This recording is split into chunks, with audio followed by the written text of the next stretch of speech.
What if I told you that AI Tools 2026 could completely replace 3 tools you're paying for right now?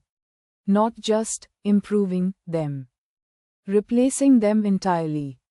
We've spent the last 2 years obsessing over the perfect prompt, learning the secret keywords, the complex frameworks.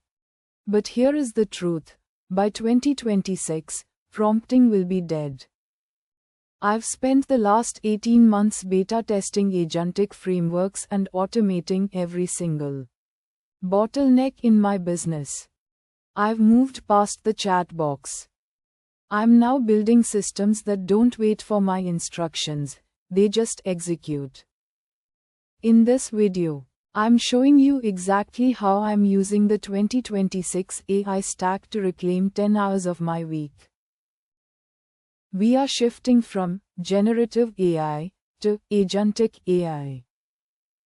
I'll give you the blueprint of the tools in the exact workflow shift you need to make right now to stop being a prompt engineer and start being an AI orchestrator.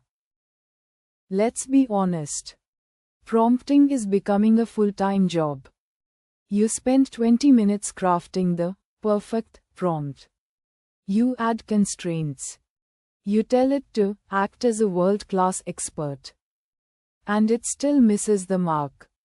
Now you're stuck in the loop. No, not like that. Try again. Actually, make it shorter. We were promised that AI would save us time. But for most of us, we've just traded spreadsheets for prompt engineering. It's a new kind of digital fatigue. You aren't actually working, you are babysitting a chatbot. Here is the hard truth. By 2026, the prompt engineer will be a relic. Manual prompting is a bottleneck. It's a middleman between your idea and the result.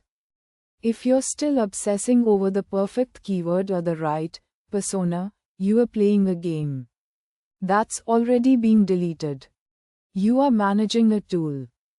But the winners of 2026, they'll be managing agents. If you don't make this shift, you're not using AI to work smarter. You are just finding a more expensive way to stay busy.